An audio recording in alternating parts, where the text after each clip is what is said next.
On a parlé d'un sujet délicat humainement cet après-midi, et ce matin on va parler d'un sujet délicat mais en termes de compréhension. J'ai lu l'intégralité des textes. Bon, j'ai connu plus simple.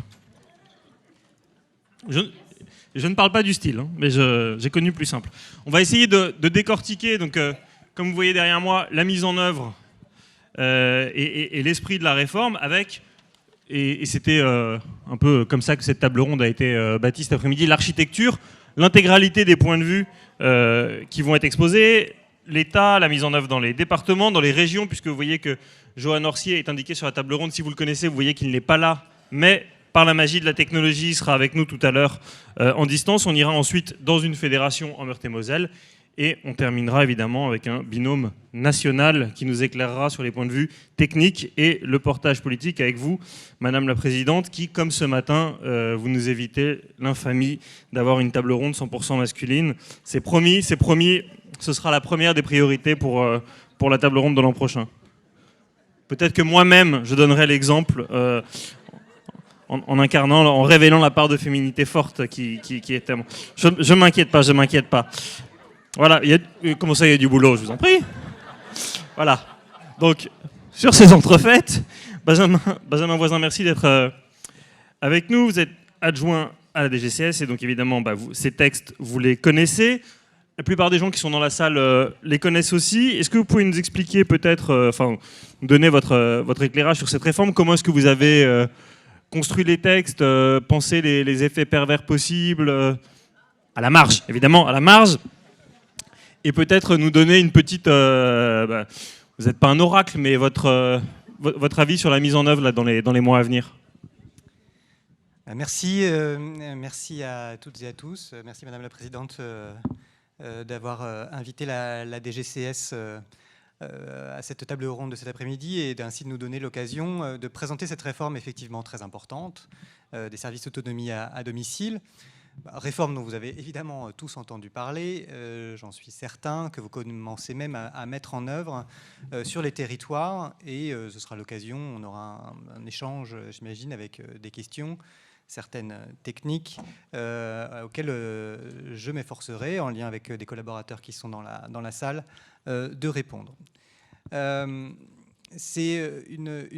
je voudrais saisir cette occasion parce que quand on est en train de, comme vous l'êtes, en train de mettre en œuvre une réforme, les irritants sautent aux yeux et peuvent finir par créer le sentiment mais pourquoi on fait ça? Pourquoi c'est si compliqué? Et je voulais souhaiter simplement, très rapidement, rappeler pourquoi cette réforme a été décidée par le législateur dans la loi de financement pour 2022. La réponse, elle est simple. Il s'agit de favoriser le maintien au domicile. Tant pour les personnes âgées, mais aussi pour les personnes en situation de handicap. Et parce que pour ces deux populations fragiles, c'est une aspiration à plus de participation, une aspiration à plus d'inclusion, une aspiration tout simplement à rester chez soi, et à trouver un chez soi. C'est un enjeu qui n'est pas seulement quantitatif, vous connaissez les chiffres, je ne vais pas y revenir, mais c'est un enjeu aussi qualitatif. C'est là-dessus, parce que qu'est-ce que ça veut dire favoriser le maintien au domicile? Ça veut dire favoriser le maintien au domicile plus longtemps pour des personnes qui auront donc tendanciellement, en moyenne, des besoins un peu plus complexes. Et qu'est-ce que ça veut dire ces besoins complexes? En règle générale, c'est veiller à l'articulation entre l'accompagnement et le soin, entre le soin et l'accompagnement. C'est un enjeu dans la transition entre ces deux phases, c'est un enjeu dans la coordination entre ces deux actes extrêmement importants pour stabiliser, étayer le maintien au domicile dans la réalité, et ce, dans un contexte futur, et vous le savez, je pense que vous le voyez sur les territoires, de fragilisation des aidants. Et donc, voilà, les aidants, on sait, ils sont là, ils tiennent leur rôle, on essaie de les aider, il y a une stratégie qui est en cours d'annonce, mais on sait aussi que leur démographie est complexe, et que face aux besoins démographiques et face au maintien à domicile, on va se retrouver avec des aidants qui sont potentiellement moins en mesure de faire cet homme orchestre rôle qu'ils jouent à merveille aujourd'hui et qui rendent un grand service au pouvoir public, reconnaissons-le. C'est ça la raison profonde de cette loi de financement, avec d'un côté du coup des services intégrés. On ne peut plus offrir de soins infirmiers à domicile sans accompagnement. Et pour ceux qui ne font que de l'accompagnement, il s'agit d'assurer des tâches d'orientation et de mise en relation avec le secteur du soin.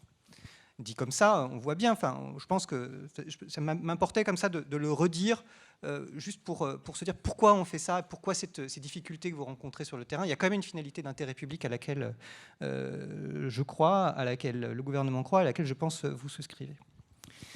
Alors, mais ceci dit, on sait que déjà, enfin, je voulais aussi dire que, évidemment, on est conscient que, certainement pour la plupart d'entre vous, ce rôle-là, vous le jouez déjà. Enfin, mais ça va mieux en le disant, ça va mieux en l'entérinant quand même dans des textes. Ceci dit, donc, si les finalités ne sont pas très compliquées, on sait que la réforme l'est davantage. Et pour ça, attirer votre attention sur le fait qu'on a pris du temps quand même. On a pris du temps de concertation qui a commencé dès le premier semestre 2022, donc à peine la loi promulguée, en lien très étroit avec des représentants évidemment de conseils départementaux, d'ARS, mais évidemment toutes les fédérations professionnelles, dont la DMR. Je tiens à le souligner puisque vous venez de tous les coins de France, dire que nous avons des relations très régulières avec les représentants du mouvement au niveau national pour décortiquer sur le papier, dans un premier temps, tous ces sujets et aboutir en juin dernier à la publication de décrets et du cahier des charges dont vous avez certainement déjà pris connaissance. Ces travaux ont permis d'apporter quand même pas mal de précisions, de lever un certain nombre de difficultés, d'apporter des assouplissements aussi. Je tiens à souligner cette possibilité du convention de partenariat. On ne souhaite pas promouvoir énormément ce dispositif, mais c'est une souplesse qu'on a ménagée. Et des clarifications sur la façon dont on peut converger sur des territoires harmonisés d'intervention entre soins et accompagnement. Une fois cette publication faite, on sait que le travail commence. C'est le travail de mise en œuvre, un travail d'acculturation de l'ensemble des acteurs, aussi bien des autorités, aussi bien de vous, gestionnaires, qui mettez en place, mais aussi des autorités de tarification et de contrôle, parce que c'est quand même un champ nouveau aussi. On a un acteur très installé, le conseil départemental, sur le champ du domicile, et on a un acteur qui est peut-être moins impliqué, l'a été moins jusqu'à présent, qui est l'ARS, et qui entre dans le sujet, alors par le biais du soin, mais qui s'intéresse à cette question. Et c'est normal qu'on ait une phase comme ça de convergence progressive sur les territoires, entre le national et les territoires, entre les gestionnaires et les différents acteurs, dans la compréhension des attendus de la réforme. Ce que je voulais juste dire pour conclure, pour ne pas être trop long, dans cette phase de mise en œuvre, l'État reste à votre écoute. Voilà, on continue évidemment les échanges avec vos représentants. Il y a un groupe de travail qui donc vous êtes invités à faire remonter vos irritants, les difficultés locales, pour qu'on puisse les traiter et affiner les documents d'information que nous publions régulièrement. Plus tôt on le fera, plus on aura de temps pour que ça s'apaise, pour que ça converge tranquillement. Évidemment, si on publie la dernière foire aux questions la veille en juin 2025, ça vous sera de peu d'utilité. Donc on est vraiment intéressé à obtenir vos informations, vos remontées. On sait qu'on ne peut pas tout prévoir comme ça en y réfléchissant de loin, de Paris. Et donc on est vraiment très à l'écoute. En parallèle, nous appuyons sur la CNSA, que vous connaissez bien, qui est chargée de déployer des webinaires mensuels à l'attention des ARS et des conseils départementaux. Et pour les gestionnaires, il y a l'ANAP qui est présente et qui joue son rôle d'appui et d'aide à la décision, de communauté de pratique, etc. Voilà ce que je voulais vous dire pour vous expliquer un petit peu comment on avance sur cette réforme compliquée. Merci d'avoir d'abord rappelé le pourquoi avant le comment, c'était de bon ordre. Puisque c'est vous-même qui demandez à faire remonter, alors vous appelez ça les irritants ou les cahiers de doléances, il y a une adresse unique, c'est quoi le plus simple pour faire connaître ? On pourra vous la repasser, je crois que c'est une adresse fonctionnelle, je crois que c'est Réforme SAD, c'est ça Florian, ou un truc comme ça. Enfin, on a une adresse... Et on a des groupes de travail, donc voilà, on s'occupe. On essaie quand même de réguler un tout petit peu les remontées, c'est mieux. Comme ça permet de serrer les questions et pas être enseveli. Et quand une question qui a déjà été, on s'appuie sur les corps intermédiaires qui permettent de répondre aux premières questions et de faire le tri.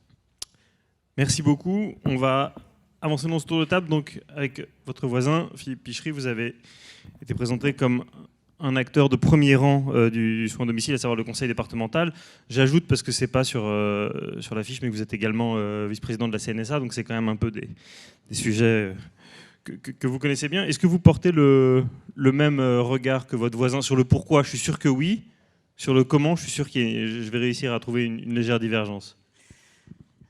Bonjour, bonjour à tous. Je suis très heureux de me retrouver dans cette configuration à votre contact. J'ai une sympathie personnelle très forte par rapport au mouvement ADMR et je salue bien sûr le président Jean-Claude Marion et Sébastien Dary, le directeur qui œuvre avec efficacité et qui nous soulage de bien des soucis dans le département de l'Aube. Alors effectivement, moi la question que je me pose aujourd'hui, c'est pas la pertinence de cette réforme, parce que elle m'apparaît dans les contacts fréquents que j'ai dans mon département ou au niveau de la CNSA, elle m'apparaît répondre à des enjeux fondamentaux de la société d'aujourd'hui. Ils ont été évoqués, le domiciliaire, effectivement, et l'importance que prend cette notion aujourd'hui. Et j'ajouterai le besoin de réaffirmer le respect et la volonté des personnes concernées par cet accompagnement. Donc, je dirais c'est une réforme pour moi évidente, mais c'est une réforme très, très ambitieuse.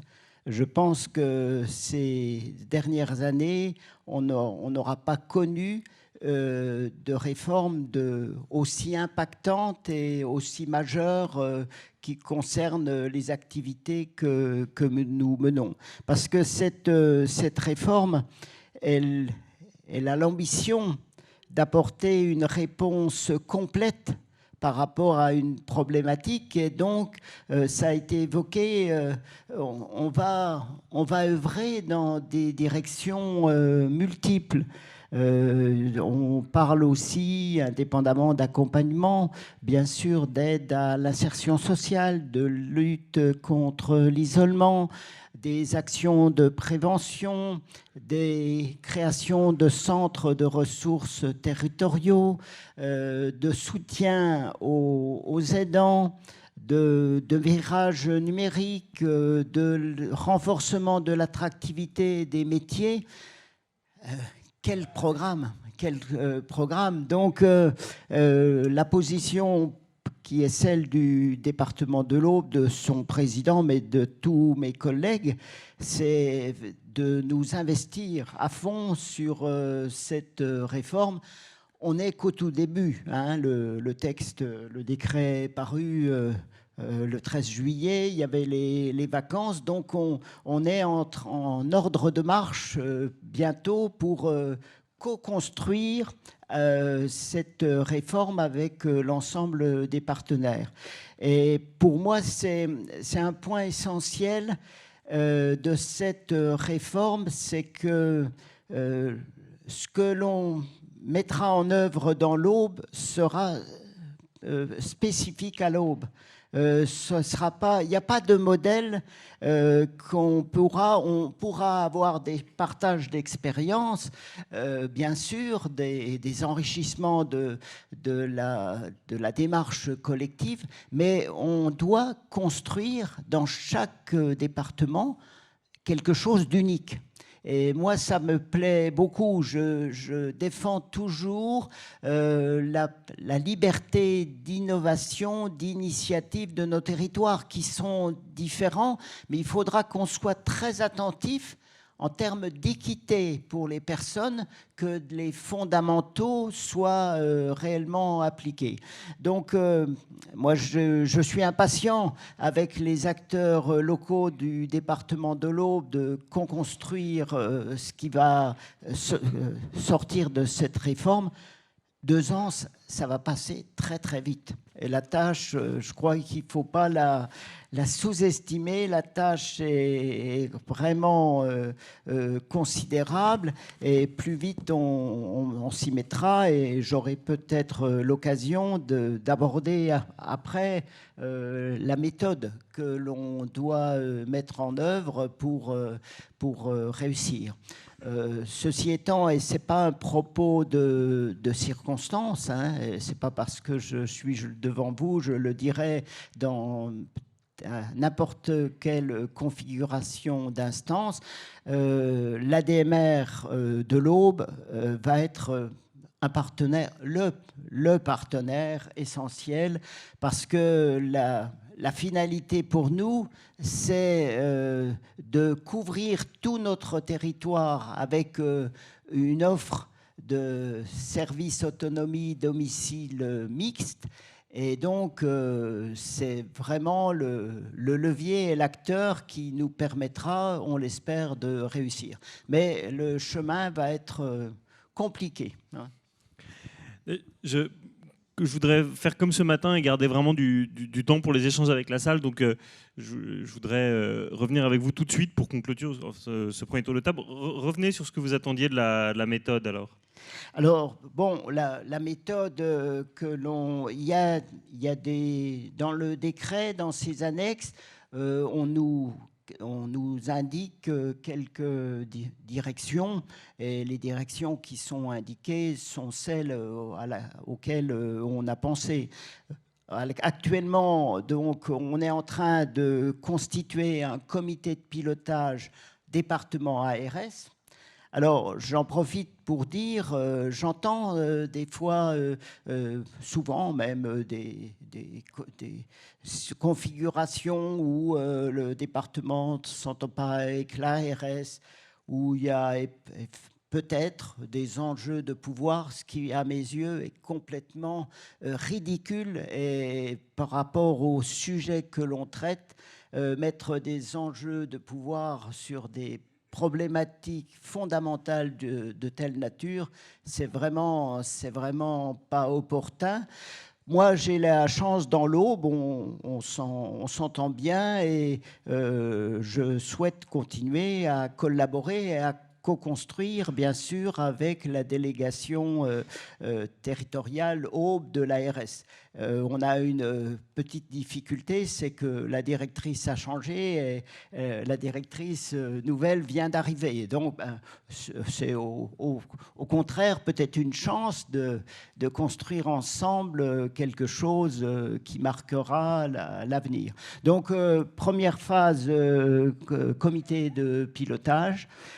La deuxième phase, c'est comme toute démarche, état des lieux. Hein, donc avec nos amis de l'ARS, on va donc faire cet état des lieux qui va déboucher très vite. Donc c'est le 17 octobre dans l'Aube, une réunion des acteurs, parce que je pense aussi qu'on a un travail d'information, de compréhension des problèmes qui vont se poser aux acteurs. Et j'ai bien conscience que le département va devoir faire des efforts importants en termes d'accompagnement de ces acteurs et en termes d'ingénierie dans toutes ces composantes, parce qu'il y a des acteurs comme l'ADMR, je l'ai cité, qui ont des compétences en interne, mais il y a aussi des acteurs, des petites associations locales qui ne sont pas négligés, qui ont un rôle historique,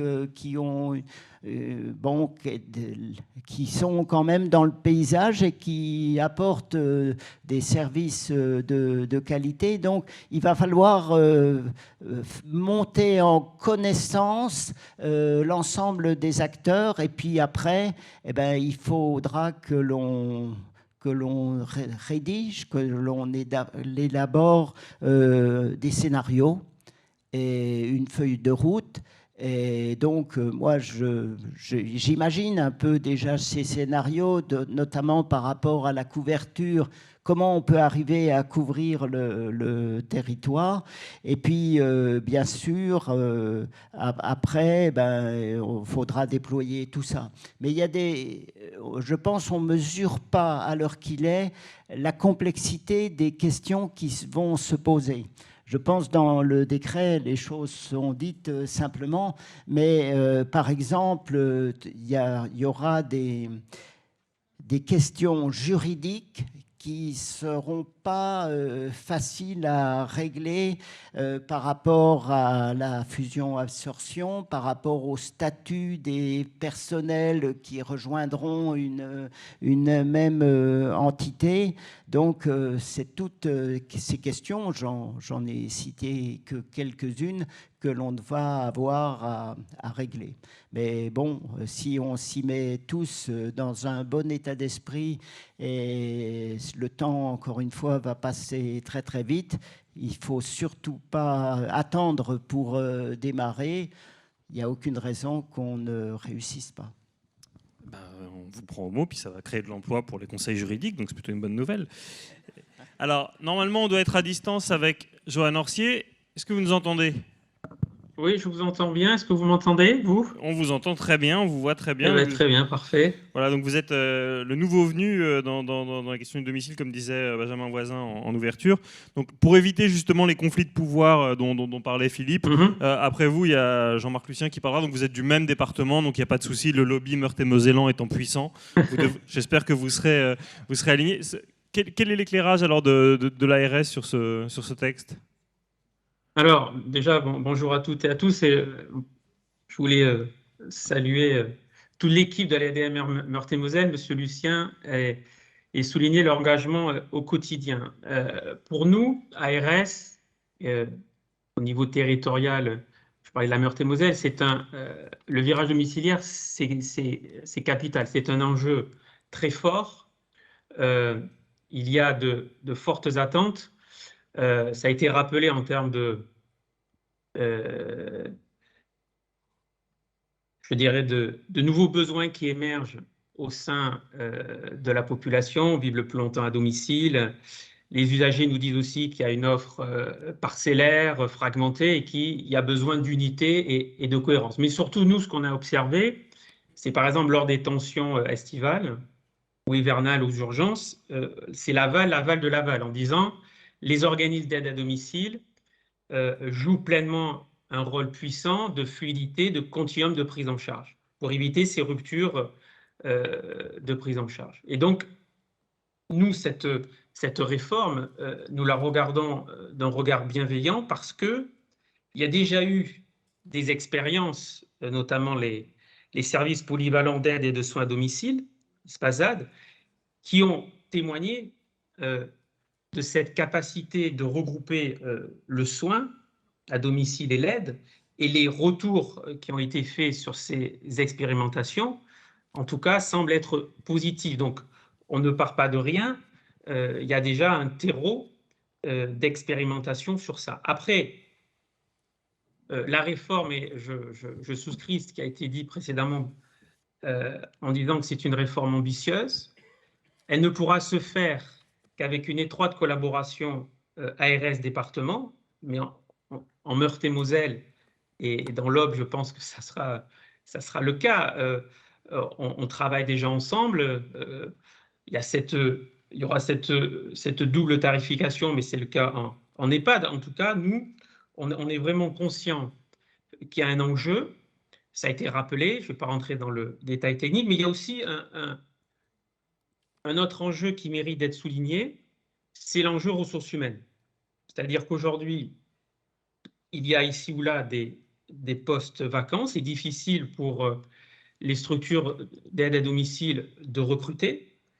On parle d'ici 2030 alors les chiffres font un petit peu peur, mais de 600 000 postes qui seraient nécessaires dans l'aide à domicile. Donc, on peut aussi imaginer que le croisement du soin et d'aide à domicile favorise des parcours variés, rendre un peu plus attractif le travail en coordination. Donc, il y a on peut encore une fois espérer, en tout cas, c'est notre ambition collective, parce que si cette réforme se fait, mais qu'au final, il y a des postes toujours vacants ou des difficultés de recrutement, ça va être compliqué. Et puis, concomitamment, il y a la réforme de la tarification qui est indispensable, vu qu'aujourd'hui, nous sommes basés sur du forfait et qu'il semblerait, moi je ne suis pas spécialiste, mais il semblerait que ça prend insuffisamment en compte la lourdeur et la spécificité des patients. Donc,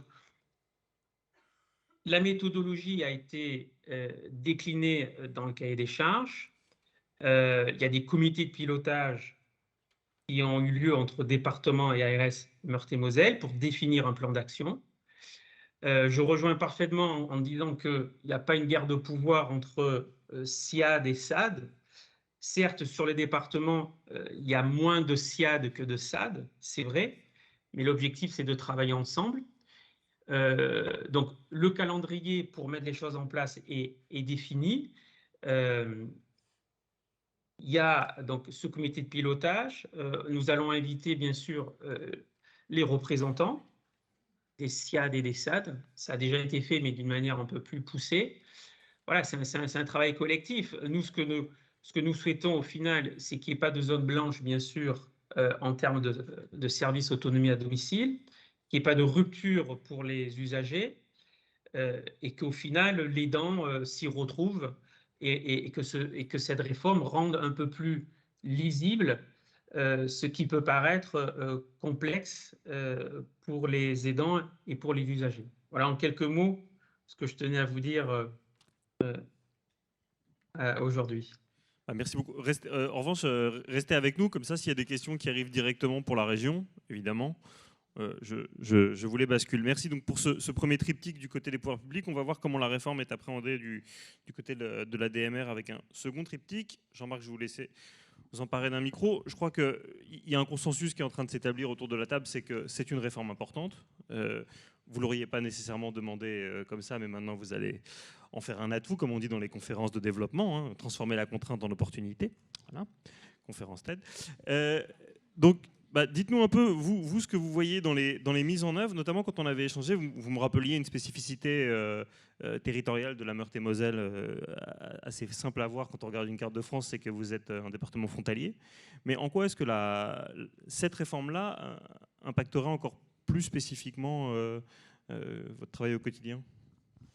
Alors, c'est une très bonne introduction. En effet, la réforme telle qu'elle est présentée avec ses ambitions, elle n'est pas discutable dans son objectif. Le pourquoi, on ne le pose pas. Le comment pose un certain nombre de questions. Alors, peut-être avant, dire que la réforme, elle arrive juste après un certain nombre de mesures qui étaient indispensables et qui, quand même, favorisent. Alors, ce qui est favorisant, c'est l'avenant 43, un peu le pendant du Ségur, hein, même si ça n'a pas toujours été bien compris, c'était quand même une avancée assez extraordinaire. La réforme de tarification des SIAD, on l'attendait depuis 2012, elle était prête en 2012, mais voilà, à cette époque, c'était indélicat de dire que certains devraient finalement rendre de l'argent, puisqu'ils aidaient des personnes moins fragilisées, et que d'autres auraient besoin de ces fonds-là pour aider les plus fragilisés. Très franchement, l'objectif, alors qu'elle soit techniquement discutable, hein, Johan Orsier dit qu'il y a peut-être tout n'est pas pris en compte. Très franchement, on est plutôt content que des structures qui interviennent auprès d'un public plus fragilisé, qui nécessite donc plus de ressources, plus de temps, eh ben, qu'il y ait des moyens d'en tenir compte. Et grâce à cette réforme, on va moins rencontrer des cas où les SAD se trouvent parfois un peu seuls. Je le partageais avec Philippe Pichery, parfois un peu seul auprès de situations GIR 1-2 à domicile, quand le SIAD qui, normalement, devrait incorporer, dit « Ah, mais moi, ça y est, je suis au taquet » ou « j'ai pas les ressources ». Jusque-là, comme le SIAD était de toute façon financé en dotation, c'était presque une forme d'encouragement économique à ne pas prendre trop lourd. Là, maintenant, franchement, la réforme, elle va dans le bon sens, elle a un calendrier raisonnable, elle va permettre au SIAD de petit à petit de beaucoup plus se préoccuper avec le SAD ou les SAD partenaires des grandes fragilités à domicile, parce que le domicile, c'est devenu un petit EHPAD à domicile. Et on a même des gens qui quand ils toquent à l'EHPAD, l'EHPAD dit, écoutez, là, non, la situation, enfin, ils ne disent pas comme ça, mais ils disent, non, ça va être trop lourd pour mes équipes, je ne peux plus. Vous vous rendez compte, ça veut dire qu'on va laisser à domicile des personnes qui la demandent et nécessiteraient l'EHPAD. Je parlerai aussi de la dotation complémentaire qualité. Alors, très franchement, après l'avenant 43, c'est un outil magnifique en Meurthe-et-Moselle, parce que vraiment le conseil départemental de Meurthe-et-Moselle s'en est saisi, vraiment a travaillé en amont, a mis des critères, justement, ces fameux critères, parce qu'on a toujours un souci, autant maintenant les SIAD, ce n'est plus le même montant à la place, autant les SAD, dans certains départements, alors excusez le terme, ça va vous paraître vieillot, c'est l'école des fans, c'est-à-dire je viens, je ne sais pas chanter, je ne chante pas, je chante bien, voire je ne viens pas. Si tout le monde a ces 3 euros, je l'évoquais, qu'est-ce que ça va encourager? À dire ceux qui portent les charges les plus lourdes vont devoir baisser la voilure parce qu'ils sont en sur-régime. Et donc, on n'incitera pas ceux qui doivent un peu avancer, progresser, prendre leur part à l'effort. Donc là, les départements qui saisissent la DCQ est très très large, très souple. Je la trouve pour le coup moins coercitive en quelque sorte. Et en tout cas, elle ne va pas forcément aider les SAD qui sont en situation d'aider la grande complexité. C'est le petit bémol, mais par contre, c'est un outil fabuleux. Je parlerai ce matin, un petit lien avec l'atelier de ce matin. Oui, les situations qu'on a entendues, qu'on a rencontrées, il n'y a plus les Mayas. On ne peut pas solliciter le DAC pour des situations qu'hélas, on va rencontrer de manière extrêmement nombreuse, des presque maltraitances, des débuts de maltraitance, des suspicions de... Eh bien, en fait, nous, le conseil départemental a validé qu'au niveau de la DMR 54, où on a 600 emplois temps plein d'aide à domicile, qu'on puisse avoir un temps plein de psychologues financés par la dotation complémentaire qualité. Là, il y a de quoi aller aider à fluidifier, à simplifier, à éviter l'aggravation des tensions familiales. Et puis, si un psychologue dit, là, on n'en peut plus, et là, il y a une vraie situation de signalement, on évitera d'aller au procureur pour des situation où il va y avoir 10 sollicitations, il y a peut-être 3-4 vrais cas graves. Ça, c'est le premier point. La perception de la réforme. Alors, nous, on s'est beaucoup interrogé. Le cahier des charges est sorti et la notice apporte un certain nombre de clarifications. La première des questions, avec ma présidente qui est ici, on a été rencontré à un partenaire qui est en train de se regrouper. 2 gros opérateurs, donc un gestionnaire, une fondation qui gère plusieurs EHPAD, et un établissement qui a beaucoup de places d'accueil de personnes lourdement handicapées. Celui qui a l'accueil lourdement handicapé, il a 150 places de SIAD. Et la fondation qui a 7-8 EHPAD avait un petit SIAD de 39 places qui couvre la moitié de Nancy. Et nous, on a un SIAD de 56 places qui couvre l'autre moitié. Et on se dit, on va les rencontrer pour voir si on peut travailler avec eux et créer un service autonomie pour Nancy. Et leur gros SIAD de 150 places, que ce soit un service autonomie avec la DMR ou avec un autre SAD sur l'autre moitié de la métropole. Et puis, il y a un autre opérateur qui a presque 200 places aussi, parce qu'il vient d'absorber un petit SPASAD, donc OHS, qui est sur l'autre côté. Et donc, on a été stupéfaits, et c'est important pour moi de vous le dire, ça veut dire que les partenaires, et je ne vais pas généraliser, c'est les 2 premiers, mais on sent bien, ils ont tous peur. Là, ils sont dans... le président qui dit, mais nous, notre SIAD, on est tenu dans les 2 ans de se marier avec un SAD parce que sinon on disparaît. Alors pour le moment, ils ont peur. Moi, j'ai envie de dire, les SIAD, ils vont être courtisés pendant 2 ans. Bon, s'ils ne font pas leur choix rapidement, il risque effectivement d'en avoir moins, mais ce n'est pas comme ça qu'on le voit. Mais en tout cas, ils ont peur. Pire encore, le fait que le texte permet la désectorisation. Alors, on le sait, les spécialistes savent que depuis 2004, les SIAD ne sont plus sectorisés légalement. Pour autant, les ARS les ont sectorisés et tout le monde respecte ça et s'entraide à la marge. Tiens, on n'est pas trop loin, là, on a des places disponibles, le SIAD n'en a plus, pop, il y a de l'entraide. De toute façon, le mode de financement, c'est la sécurité sociale qui le prend en charge. Donc c'est aussi une grande différence. Là, ces partenaires qu'on a rencontrés disent, ouais, mais nous, si ça se trouve, on est sûr que l'autre gros SIAD va vouloir au moins couvrir notre territoire, si ce n'est plus, parce qu'il pourrait très bien... Alors, c'est là la question que je vais poser et à DGCS et peut-être à l'ARS, c'est quand on parle de pouvoir désectoriser en informant seulement l'ARS, on ne demande pas d'autorisation, on dit, voilà, monsieur le DT, je vous informe que notre SIAD vient de changer son périmètre. C'est logique si il s'associe à un SAD qui a quelques communes différentes pour être en cohérence parfaite, mais si par contre ça permet de dire, je me déclare sur tout le département, Alors, autant le savoir, et plus tôt on le sait, mieux on le sait, parce que nos partenaires disent on aurait bien travaillé avec vous, mais si le confrère devient un concurrent qui vient chez nous, nous aussi, on va se mettre partout. Alors, qu'est-ce que ça peut faire? Ce que ça peut générer, c'est le contraire de l'objectif de la réforme. Parce que ce qu'on veut, c'est de la lisibilité, et on veut 0 zone blanche. Aujourd'hui, en Meurthe-et-Moselle, 24 SIAD, il n'y a pas une zone blanche. Évidemment qu'il y a des communes où il n'y a pas de situation accompagnée, et peut-être qu'il faudrait, ou peut-être que c'est parce qu'il n'y a pas de besoin. Demain, si chaque SIAD dit « j'étends mon périmètre », il va plus se disperser, s'éparpiller. Et donc le risque, c'est qu'il y ait 3 SIAD qui se déclarent couvrir le petit village de tel et tel endroit, mais que quand ils seront sollicités, les 3 disent on ne peut pas.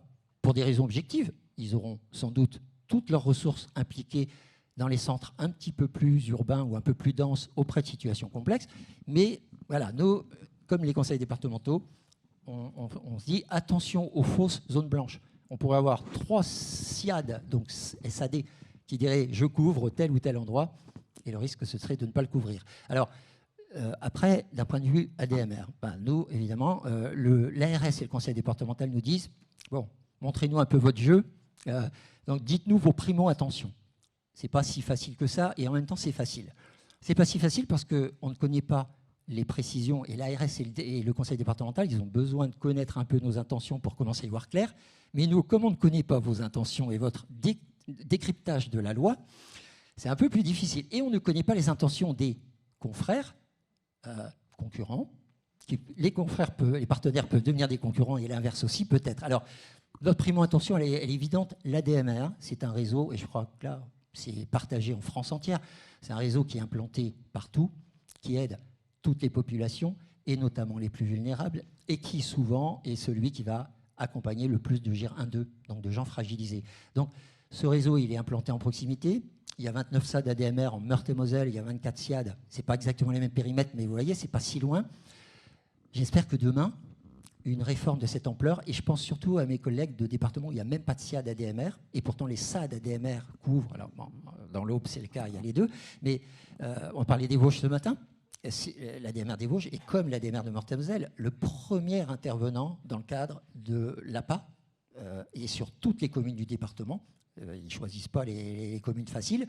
Ils n'ont pas de SIAD. Si demain, les SIAD existants disent on a trouvé un partenaire qui accepte d'être avalé, et donc de fait, on ne va pas bosser avec vous ADMR, j'ai peur qu'on se prive d'un opérateur extraordinairement important, bien implanté, qui est déjà organisé en mutualisation des fonctions support, qui est déjà presque apte à regrouper, et à regrouper peut-être de manière efficace, territoriale, tout en ayant la force des groupes qui sont des gros groupes départementaux.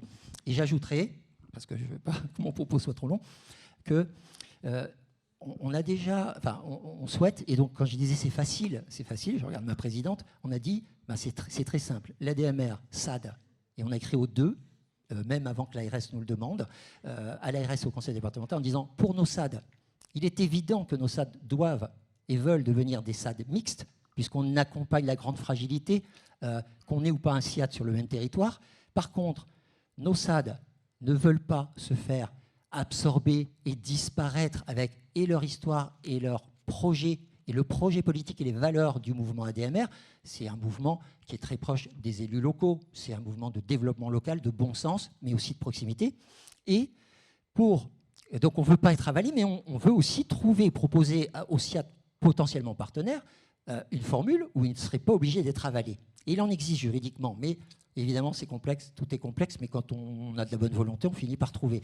Il n'y a pas de problème pour que ce soit le SIAD qui tienne le volant, et puis que dans le même véhicule, les SAD ADMR puissent monter, voire d'autres SAD. Si on trouve une bonne articulation, de temps en temps, il faut aussi donner le volant, parce que sinon il y a de la fatigue, il y a de l'usure, il y a des habitudes, mais ce n'est pas impossible. Donc nous, ce qu'on espère, et ce qu'on dit dans première intention, on ne veut pas être mangé, on veut être des SAD mixtes, mais on ne veut pas que le partenaire se sente tenu, s'il bosse avec nous, de se faire avaler. S'il a envie d'incorporer le réseau ADMR, on l'accueillera les bras ouverts.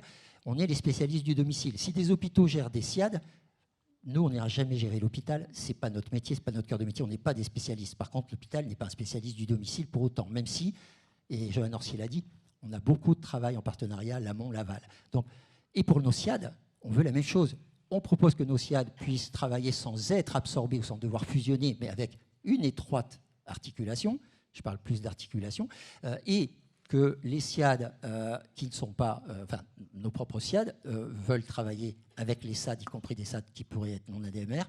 Les SIAD qui ne sont pas ADMR devraient pouvoir travailler avec nous sans avoir peur de se faire absorber. Merci beaucoup. Hop. Voilà. Peut-être juste avant de passer la parole au National, Benjamin Voisin, une réaction. Je vous voyais prendre des notes sur les scénarios envisagés par Jean-Marc Lucien, les peurs d'effets pervers de la réforme. Ça vous évoque quoi ? Ça m'évoque deux choses. D'une part, dans ce que vous avez dit, on entend que le secteur a une histoire déjà de regroupement, de rapprochement, etc. Enfin, les grandes manœuvres dans le secteur associatif et dans le secteur de l'aide à domicile, ça ne datera pas de la réforme des SAD, ni de la réforme des SIAD. Et donc ces enjeux, au moins au sein du secteur associatif, mais pas que, en tout cas au sein du secteur privé, de rapprochement, de mélange de culture, d'absorption, de est-ce que je te mange, est-ce que tu me manges, comment est-ce qu'on partage les pouvoirs, comment est-ce qu'on partage les responsabilités, c'est pas des choses que vous découvrez, j'imagine. Donc en tout cas, c'est un premier point, hein, que on ne vient pas perturber, enfin on vient certainement perturber le jeu, mais on ne crée pas un contexte économique qui n'aurait jamais existé précédemment. Alors après, on le complexifie un petit peu et on rajoute évidemment des enjeux potentiellement plus lourds parce que c'est différenciant d'être un acteur du soin et de l'accompagnement ou un acteur que de l'accompagnement, et ça on en est bien conscient. Je vais le dire honnêtement, on en est conscient et en même temps on va le découvrir aussi un petit peu. C'est-à-dire, je le dis avec beaucoup d'humilité.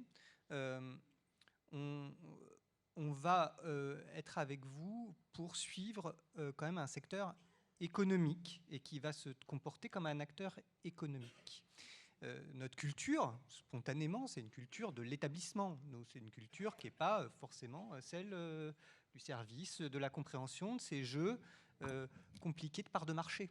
Un EHPAD, on le règle pas comme ça, enfin, on n'y réfléchit pas spontanément comme ça. De notre côté, le secteur personnes handicapées, on n'y réfléchit pas en termes de part de marché. Là, on va voir et on va vous accompagner, on va essayer de réfléchir à ces questions avec vous pour éviter justement, enfin pour essayer d'avoir quelque chose qui n'aboutisse pas au fait que c'est le plus malin, le plus opportuniste qui gagne.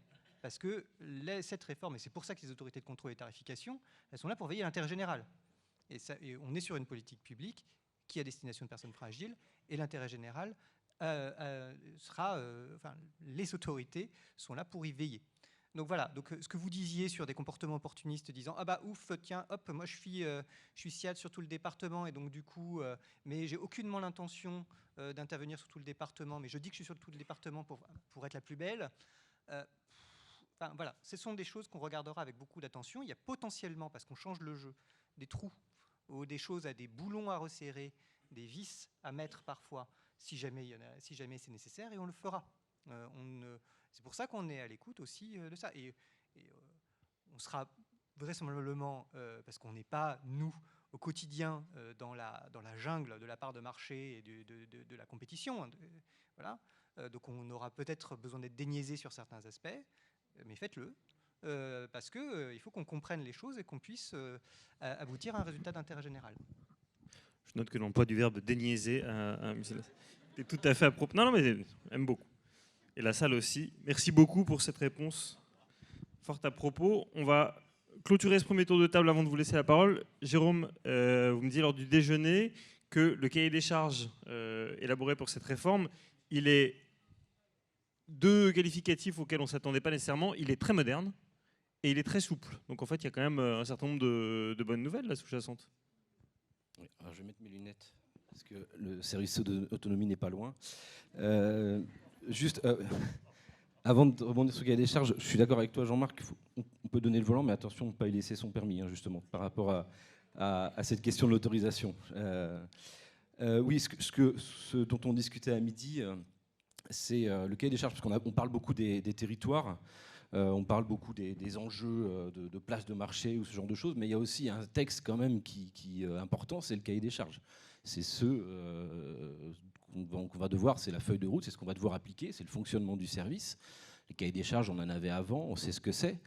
Sauf que là, on a quelque chose d'assez moderne et je trouve intéressant. Et là, je souligne aussi, encore une fois, la qualité des travaux qu'on a pu avoir avec la DGCS, parce que pour le coup, on était vraiment sur des groupes de travail extrêmement complet, avec aussi des échanges individuels réguliers. C'est-à-dire qu'on pouvait interroger la DGCS par mail, on avait une réponse. Enfin, voilà, on était vraiment sur un travail coopératif, ce qui fait que ça permet aussi de prendre en compte les problématiques qu'on a pu soulever, et notamment sur les enjeux de coordination dont je parlerai tout à l'heure. Ce cahier des charges, il est donc intéressant parce qu'il est à la fois exigeant, mais à la fois souple. Exigeant parce que on y retrouve de nouvelles missions, des choses nouvelles. Alors parfois vous allez me dire on le faisait, mais c'était pas écrit. Le repérage et de la prévention renforcée, on le faisait, mais c'est vraiment inscrit. La question, notamment autour de la question des aidants, qui était beaucoup moins prégnante dans le précédent cahier des charges. La question de la participation des personnes accompagnées.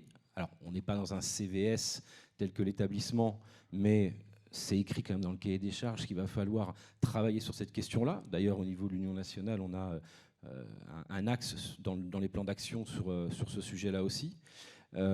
Évidemment, toutes les actions de promotion de la QVT, ce genre de choses qui sont renforcées.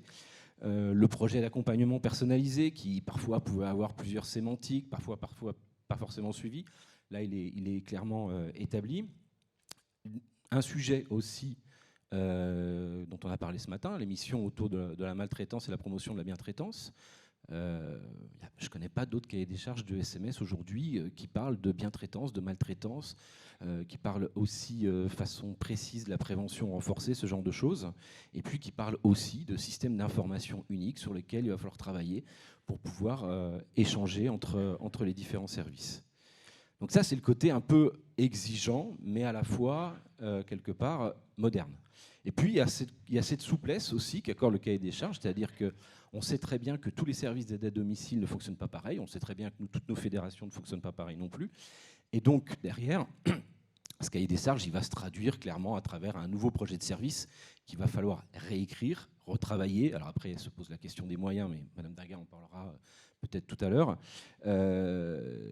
Et je vais prendre un exemple, c'est l'exemple qui est le pilier de cette réforme, c'est la coordination, c'est le responsable de coordination. On aurait pu très bien nous dire, ce qu'on pouvait pressentir un peu dès le départ, l'IDEC fera la coordination. Voilà, parce que dans l'espacade, c'est l'IDEC, donc voilà. On n'est pas du tout là-dessus. On est sur une fonction de responsable de coordination. On peut mettre l'IDEC, on peut mettre la responsable secteur, on peut mettre un binôme, on peut mettre quelqu'un d'autre. En tout cas, évidemment, il y a des exigences sur la mission du responsable coordination, mais ça permet de positionner, en tout cas, le cœur, j'ai envie de dire, de la réforme d'un point de vue très pragmatique. On l'adapte en fonction de ce qu'on est. La coordination, justement, c'est aussi, j'ai envie de dire, le deuxième grand sujet, puisque l'objectif de la réforme, c'est de coordonner les SAD et les SIAD. Vous allez me dire, on le faisait aussi avant, sans forcément faire un SPASAD.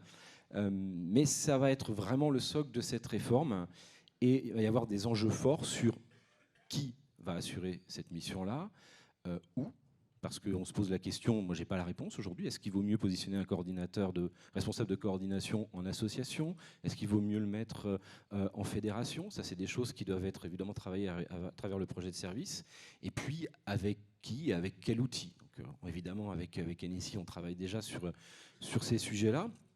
Je vais prendre l'exemple d'un dispositif dont on a parlé ce matin. Je vais en faire encore une fois peut-être la promotion, c'est Autonovi. Pourquoi? Parce que ça illustre aussi les bienfaits de la coordination. Encore une fois, c'est pour bien rentrer dans cet objectif que nous présente la loi.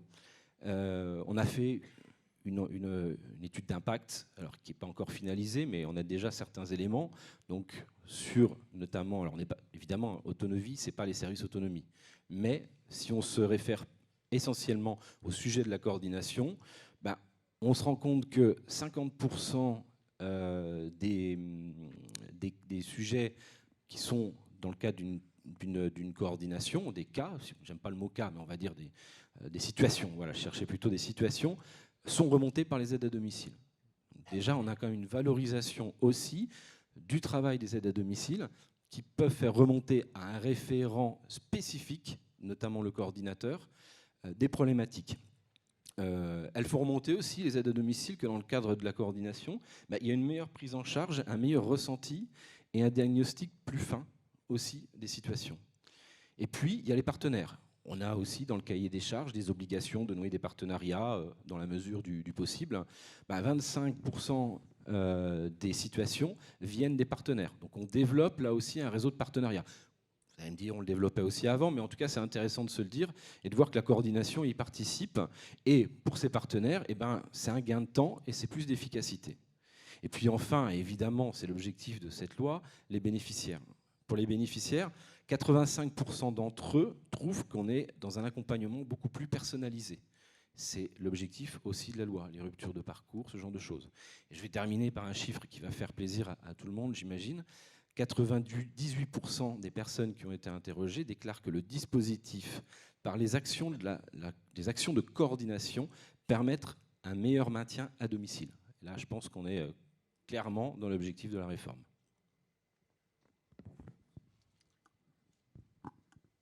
Oui, mais c'est pas facile de passer en dernier. Donc, il a fait une montée en puissance, il vous manque 100%. Hein. Ouais. Ah, mais rassurez-vous, il y a encore des petits trous dans la raquette. Ça fait presque 1 heure qu'on parle d'une réforme et la question des moyens financiers n'a pas encore été abordée. Alors, moi, je vais jouer le rôle du vilain petit canard. Alors, voilà. Alors, bien sûr que sur l'objectif de la réforme, je ne vais pas revenir dessus. On ne peut être que d'accord. Alors après, je serai assez réservée sur 4 points. Hein. Les RH, le juridique, les territoires et les moyens. C'est simple. Alors, en pratique, on n'est pas quand même chez les bisounours et on est sur le terrain. Nous avons quand même un certain nombre de départements où nos autorités de tutelle ne se parlent pas, ARS et CD. Et nous, on est au milieu. Et les mois passent et 2 ans, c'est vite passé. Je me suis permis certaines réflexions. Donc cette réforme, c'est vrai qu'elle génère chez nous plus d'inquiétude que d'assurance, je dirais. Alors, par rapport à nos organisations aussi, tout d'abord parce que nos associations, elles portent des services dans la proximité, que cette réforme, elle arrive, on peut comprendre sur le fond, mais nos fédérations assurent déjà ce rôle de service autonomie mixte. Je rappelle quand même que 92% des fédérations portent les autorisations pour les SAD et 45% pour les SIAD. Que la coordination dont on parle ne porte que sur 20 à 25% de l'activité. Vous voyez le delta. Donc, dans tous les cas, nous, ce qu'on peut vous dire à l'ADMR, c'est qu'on ne veut pas changer de modèle, parce que notre modèle a fait ses preuves, notamment en matière de mutualisation et donc d'économie. On ne veut pas perdre de structure, de bénévoles et surtout notre proximité. Je dirais en général, mais aussi en particulier sur des zones très isolées où ne va que l'ADMR. Que va-t-il advenir des personnes à limite de service? Les fusions, pour nous, par ailleurs, ne sont pas acceptables et posent plus de problématiques RH, sociales, financières. Et d'ailleurs, par rapport à ça, nous sommes en train de préparer une réforme statutaire pour le mois de novembre où nous allons intégrer justement des nouveautés par rapport au service autonomie. Réduire nos territoires nous paraît tout à fait inapproprié, alors que souvent, il suffirait de faire correspondre à quelques communes près nos territoires SAD et nos territoires SIAD. Au niveau des moyens, j'ai du monde aujourd'hui, alors j'en profite. Alors c'est vrai que la réforme, ça a été dit à plusieurs reprises, elle porte beaucoup d'ambition, notamment dans le cahier des charges, mais les moyens alloués ne suivent pas. Alors, deux sources de financement aujourd'hui, la Convention nationale CNSA, avec une enveloppe constante. Donc, si vous pouviez relever l'enveloppe CNSA, Monsieur le vice-président, surtout n'hésitez pas. Les appels à manifestation d'intérêt qui vont sortir, les amis pour lesquels nos services ne sont pas avisés, mais ces amis vont aller principalement à des structures qui sont plutôt petites ou non fédérées.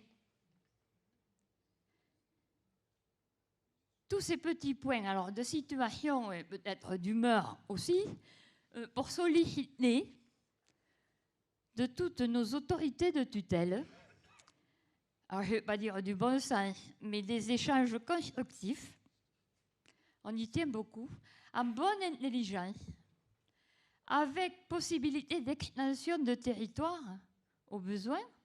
Ça peut régler bien des problèmes.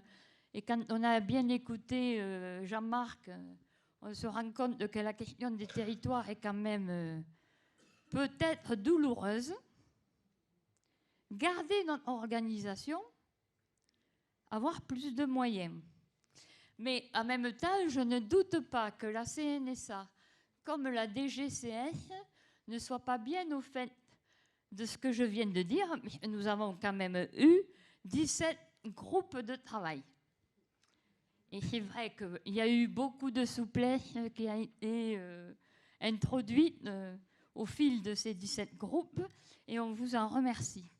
Moi, ce que j'aimerais, c'est qu'on puisse se revoir dans quelques temps pour voir comment ça a évolué dans nos départements. Parce que les situations sont très délicates aujourd'hui.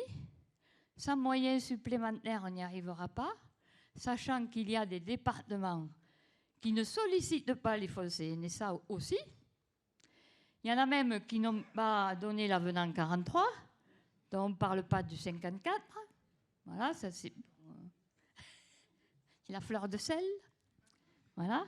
Donc c'est vrai que nous sommes très inquiets.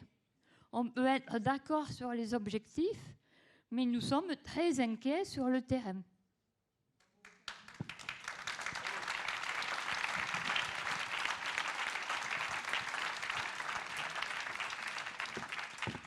Peut-être avant d'ouvrir la parole à la salle, on va laisser les pouvoirs publics répondre. Philippe, vous avez un secret sur les enveloppes ou pas?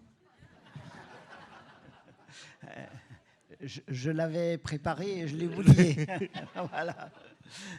Non, mais plus sérieusement, moi je crois, Marie-Josée, effectivement, c'est une chose très importante. Il faut qu'on se revoie périodiquement pour dialoguer les difficultés rencontrées, les avancées ou pas. Hein. Donc, c'est sûr. Moi, je suis vraiment persuadé, d'ailleurs, ça a été bien expliqué, la particularité et le modèle ADMR avec la fédération départementale qui est dépositrice de l'autorisation, des autorisations. C'est pour avancer. Je pense vraiment que c'est un modèle qui a énormément d'atouts. Ce sera beaucoup plus facile d'avancer dans un tel contexte que d'avancer appel à manifestation d'intérêt. Moi, pour l'instant, je n'ai pas l'intention de lancer des... Encore une fois, ce sera une construction unique, département par département. Moi, j'ai la chance dans mon département que l'implantation ADMR avec les SAD, les SIAD qui sont à la fédération, le modèle qui me vient tout de suite à l'esprit, c'est de dire étendons les SIAD pour couvrir l'ensemble du territoire et donc avançons. Et je pense alors, j'ai entendu aussi, on en parle de temps en temps avec des collègues sur les ententes CD-ARS. Moi, je suis persuadé, c'est une question avant tout de relations humaines. Et il faut trouver les solutions. Vous savez, moi, j'ai eu quelques expériences de fusion, d'absorption. Donc, les choses qui se font en ce domaine, il faut être transparent et puis il faut aborder collégialement les questions de gouvernance. Moi, j'ai été impliqué dans le football, j'ai eu la fusion des ligues de football de Bourgogne et de Franche-Comté. Bon, alors il y avait un problème parce que de toute façon, une fusion-absorption, il y en a un qui absorbe l'autre. Donc c'est déjà un drame. Bon, en fait, on a fait une fusion-absorption, n'a jamais été évoquée publiquement par les acteurs qui absorbait l'autre. C'était présenté comme bon, une co-construction ensemble. Dans l'Aube, on a fusionné les deux organismes du logement social, celui du département et celui de l'agglomération de Troyes. On nous disait que c'était impossible. Il y a peu de départements où ça s'est fait. Eh ben, c'était l'organisme du département qui absorbait l'autre pour des questions juridiques et de coûts. Et on n'a jamais communiqué sur ce point et on s'est mis d'accord sur la future gouvernance, la future organisation. Donc, je pense qu'il faut surmonter ces difficultés, mais elles sont réelles. Elles sont réelles. Et donc, j'ai bien entendu Marie-Josée les appels, les moyens. OK, je vais y travailler, je vais faire remonter tout ça. Mais je crois vraiment, vraiment que par rapport à cette réforme, le modèle ADMR constitue un atout très important pour avancer et pour réussir. Merci beaucoup. Johan, vous êtes toujours avec nous?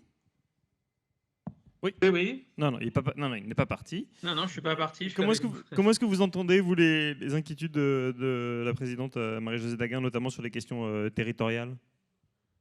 Alors, moi, on les entend et ça a été dit, c'est déjà un travail partenarial entre le département et l'ARS. Il faut juste rajouter, mais ça a été dit précédemment, qu'il y a eu quand même des mesures financières en faveur de l'aide à domicile. Le tarif plancher, 22 €, augmenté à 23 €, indexé sur l'inflation, les dotations de 3 €. Au niveau de l'APA, ça facilite aussi les choses lorsque la personne peut prendre sur 6 mois et non plus sur un mois. Bref, il y a quand même eu 1 milliard d'euros qui a été dégagé jusqu'en 2027, plus 700 millions d'euros encore. Donc, certes, il y a la question du financement est sans doute essentielle. Donc, il y a la réforme de tarification qui est en place, qui permet de mieux prendre en charge la sévérité des usagers. Alors, moi, encore une fois, il y aura sur un territoire, des SAD mixtes et des SAD non mixtes. Nous souhaitons aucune zone blanche en SAD mixte. Donc, c'est vrai que la sectorisation, le territoire peut engendrer des craintes, des peurs, mais le vocable, oui, je suis mangé, pas mangé, en mon sens, n'a pas sa place, même si je ne suis pas naïf, ce sont des discussions qui apparaissent sur le territoire. Il faut jouer collectif, dans la transparence. Il y aura, avec le département, ça a déjà été fait, cartographier les zones, définir une stratégie territoriale. Il y aura sans doute ici ou là quelques questionnements, c'est normal entre partenaires, mais moi je reste convaincu que c'est une réforme incontournable, nécessaire, et surtout, certes, aujourd'hui il y a des SIAD et il y a des SAD qui interviennent, mais et ça, l'ADMR, vous en êtes parfaitement conscient, c'est le système de santé, il est fait pour les usagers. Et il doit évoluer en fonction des besoins des usagers et ce qu'ils considèrent être fluide, non lisible. Et donc aujourd'hui, force est de constater, il y a un pourcentage qui est sorti, que avec une coordination améliorée, intégrée, les aidants, les usagers souhaitent ce dispositif-là. Donc nous déjà, on est, comme vous, nous sommes pro-usagers. On pilote dorénavant le système de santé par les besoins, non plus par l'offre. Ça, il faut que les choses aussi soient clairement dites. Ce n'est pas faire offense aux opérateurs de soins à domicile ou d'autres opérateurs, mais aujourd'hui, ce qui compte, c'est les besoins et en résonance, on met l'offre. Donc, nous, la DMR fait un travail de grande qualité en Meurthe-et-Moselle. Il y a d'autres acteurs qui interviennent. Les SIAD ont 2 ans pour se mettre en configuration de SIAD, de SAD mixte. Voilà, il y aura la concomitance de plusieurs dispositifs, mais encore une fois, avec intelligence, il me semble qu'on pourra arriver à répondre parfaitement sur le territoire et en résonance avec ses besoins. Merci beaucoup. Même consigne que tout à l'heure, vous restez avec nous, parce que vous voyez que les questions arrivent. Pour finir tout à fait, Benjamin Voisin, votre réaction au propos de Marie-Josée Daguin, en sachant que vous n'êtes pas obligé de vous focaliser uniquement sur la question des moyens, hein, je vous rassure.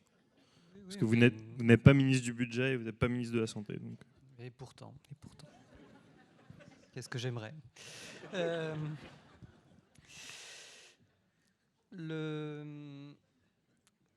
Alors, déjà, je rejoins ce qu'a dit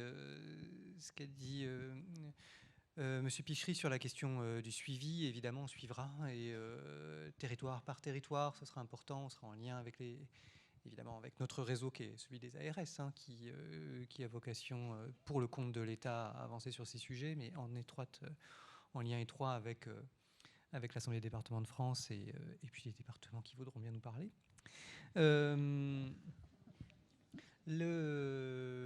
Sur la question des territoires, on sent que c'est vraiment le point le plus compliqué. Moi, j'ai confiance quand même dans le fait que les autorités de tarification et de contrôle, CD et ARS, feront preuve d'un pragmatisme. Si on a une zone qui représente 12 communes sur lesquelles il y a un SAD, et il y a une zone sur laquelle il y a 11 communes sur lesquelles il y a le SIAD, peut-être qu'on pourra s'arranger. Voilà, tout ça c'est un point important. Évidemment, c'est un concours de circonstances qui n'arrive pas forcément partout et c'est compliqué, et ça peut être compliqué. J'attire votre attention sur le fait que sur 2 choses. Un, on reçoit de nombreux reproches inverses aux vôtres qui disent c'est pas juste votre réforme, elle favorise les gens qui sont bien installés comme la DMR. Non mais enfin, donc, si j'en crois en tout cas un certain nombre de personnes, vous êtes plutôt bien placés. Moi, je ne me prononce pas sur cette question-là, mais si j'en crois certains de vos confrères et concurrents, vous êtes plutôt bien placés. Deuxième chose, il y a quand même un peu de mou dans cette affaire, puisqu'on sent que, puisqu'on part du SIAD qui doit se marier avec quelqu'un d'autre, la question c'est la taille du SIAD. S'il est trop petit, on voit qu'on émiette le truc, etc. Surtout que les SIAD sont souvent avec des zones plus larges. Donc là, il y a quand même un peu de mou qui arrive, puisqu'il est prévu et sont financés dans les 5-10 prochaines années, la création de 25 000 places de SIAD supplémentaires sur le territoire. Donc c'est quand même ça donne un peu d'air, ça donnera un peu d'air aux ARS justement pour gérer ces situations parfois à la marge ou plus loin si jamais il y a des besoins. Alors évidemment, tout ça est à concilier avec les sujets de démographie infirmière, etc. Enfin, c'est redoutable et je rejoins tout à fait ce qu'a dit le président du conseil départemental de l'Aube. De Paris, je suis incapable de vous dire comment ça va se régler. À Troyes, la Chapelle-Saint-Luc ou je ne sais où. Donc voilà, ce sont des choses qui relèvent vraiment d'une cartographie extrêmement fine, faite par l'ensemble des acteurs et qui nécessite un dialogue évidemment tripartite ou multipartite en tout cas. C'est normal que les autorités ne révèlent pas toutes leurs cartes, hein, parce que c'est quand même aussi une discussion. On doit veiller aussi à ne pas favoriser indûment un acteur contre un autre. Enfin, c'est un jeu complexe aussi pour les autorités de régulation. Donc voilà. attirer, puisque vous avez posé la question des moyens, il y a quand même un moyen des moyens qui vont arriver, c'est aussi la dotation de coordination. Ceux qui ont géré des passades savent que ça existe, la dotation de coordination, c'est le financement d'un temps spécifique pour assurer cette fonction-là. Et cette dotation, elle sera servie au futur SAD, au titre des fonctions de coordination. Et donc ça, c'est un enjeu important quand même de le rappeler. On voit qu'un SAD, c'est un peu plus que simplement la juxtaposition de deux autorisations. Merci beaucoup. J'ai entendu le retour du léger brouhaha dans la salle. Ça veut dire que vous avez envie de poser des questions. Donc, ne vous privez pas. Une question au deuxième rang et une au fond. On va en grouper. Il y a plein de questions, c'est très bien. Oui. Madame, si vous pouvez en apporter un au deuxième rang. Ouais.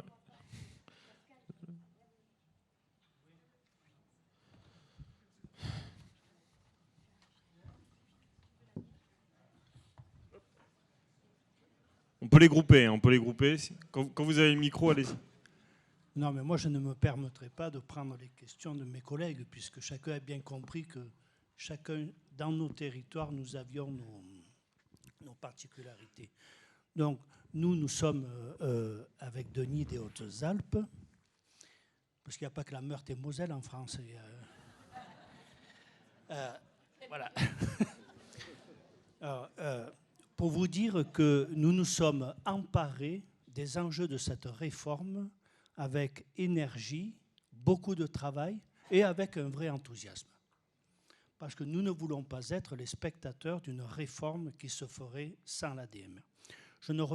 Et en même temps, nous voulons être, et nous sommes totalement solidaires du propos de notre présidente tel qu'elle a exprimé, mais j'apporterai, s'agissant de notre département, le fait que la reconnaissance et la prise en compte de notre coût de revient aujourd'hui nous permet d'aborder cette réforme avec l'enthousiasme dont je parlais. Et nous le faisons dans l'état d'esprit du président Pichery. Nous sommes dans cette logique de cette démarche qui fait que notre proximité nous permet de pouvoir engager des dialogues de ce type-là. Et puis, soyons clairs, dans un endroit comme chez nous, où nous n'avons pas, nous, l'ADMR de SIAD, il se joue tout bêtement le devenir de l'ADMR même en tant que SAD. Et on voit bien que nous avons là une partie fondamentale à jouer. Une question, autant je comprends et je partage totalement l'état d'esprit, la démarche et la faculté nous-mêmes que nous avons dans notre département de pouvoir discuter avec le département autour des enjeux de cette réforme. Et on se comprend. Autant pour nous, il est plus difficile d'avoir une juste lecture et compréhension des positionnements de l'ARS. Non pas que... Et je ne pense pas qu'il s'agisse seulement de questions personnelles, puisque nous, la directrice de l'antenne de l'ARS des Hautes-Alpes, nous la connaissons, mais parfaitement bien.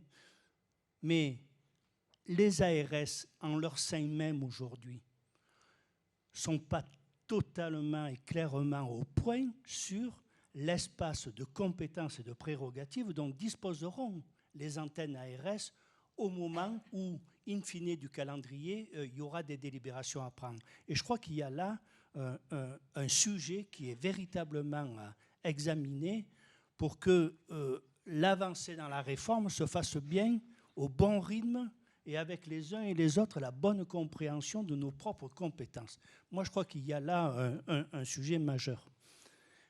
Le second, et j'en terminerai là pour laisser la place aussi à mes petits camarades, il y a la vision, et je crois qu'il n'y a pas ici le moindre doute sur le bien fondé de cette réforme et de sa perspective.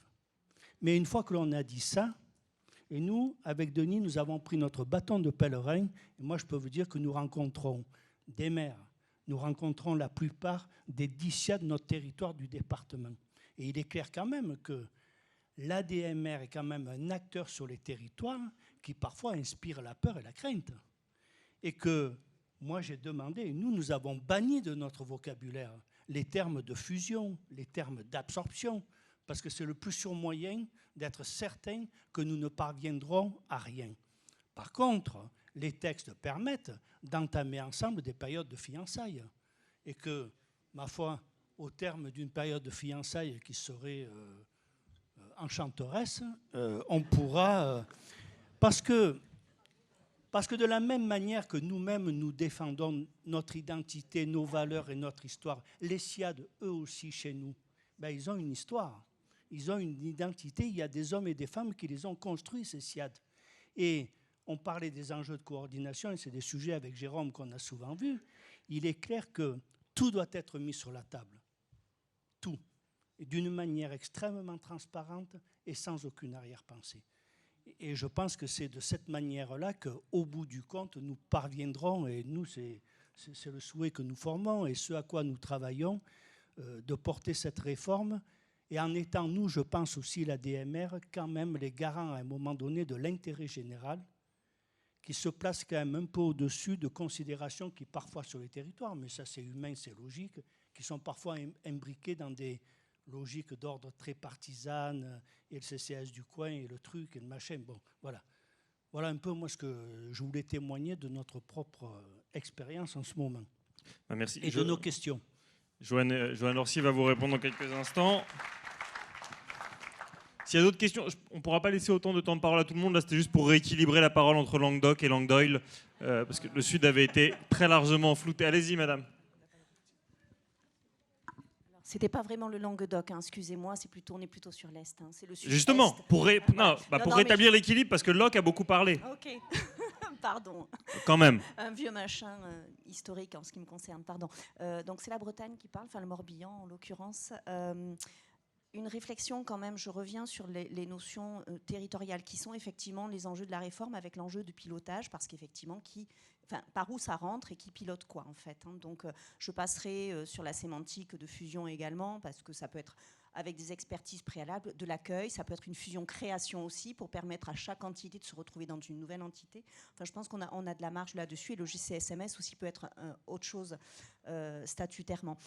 Moi, je reviens effectivement sur l'enjeu de territoire et ce que j'y vois, parce qu'on parle d'unification, d'homogénéisation, d'uniformisation, est-ce qu'on ne va pas aussi de facto être sur de l'écrémage. Enfin, si je prends le Morbihan à proprement parler, rien qu'en ADMR, on est 50 associations ADMR sur un territoire qui compte 32 SIAD. Donc si je vois une logique de regroupement, rien que sur l'ADMR, ça veut dire qu'à un moment donné, il faut qu'on réfléchisse à une autre forme de réduction de territoire. Et là, je ne parle pas des autres services d'aide à domicile qui sont sur le territoire. Donc, est-ce qu'il y a aussi dans cette réforme un enjeu d'écrémage? Je le pose comme ça.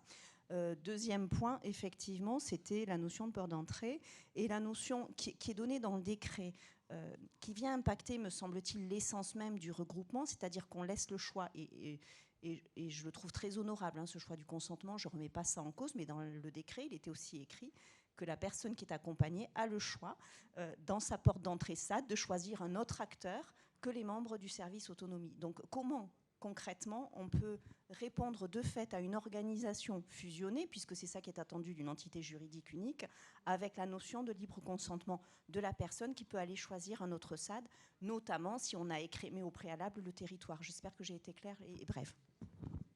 On va déjà répondre à ces deux-là. Je vous rassure, il nous reste plein de temps pour les autres questions. Joanne Orsier, est-ce que vous pouvez répondre aux Hautes-Alpes sur la question de la lisibilité du périmètre de l'ARS? Alors, j'ai du mal à comprendre la question, mais je vais tenter d'y répondre. Nous, on n'avance pas du tout masqué. On souhaite bien comprendre cette réforme. Elle est indispensable. Il y aura un impact, on ne va pas se mentir, sur le territoire, forcément. Je suis d'accord pour éviter d'employer les mots fusion, absorption, ça peut faire. Bon. Après, si on dézoome un petit peu, nous, ce qui nous préoccupe en premier lieu, c'est de sortir de ces parcours de soins du combattant ou labyrinthiques. Voilà. Au bout d'un moment, on a un système de santé qui devient illisible. Ce n'est pas par rapport aux acteurs, les acteurs font du mieux possible. Mais si vous interrogez les premiers concernés, les usagers, les aidants, qu'est-ce qu'ils nous disent au quotidien? Ils nous disent travailler ensemble, travailler mieux, Et effectivement, c'est plus simple d'avoir un seul acteur que d'avoir 2 acteurs. Bon. Après, sur le libre consentement, effectivement, il y a un libre consentement qui doit être absolument respecté. Mais est-ce que cette réforme va aboutir à des SAD plus puissants, plus intégrés, avec des effets de seuil, de taille, permettant aussi, il faut se le dire, permettant aussi d'avoir peut-être une attractivité plus forte par rapport aux professionnels, ou d'être, n'ayons pas peur de ce gros mot, un peu plus efficient ou autre.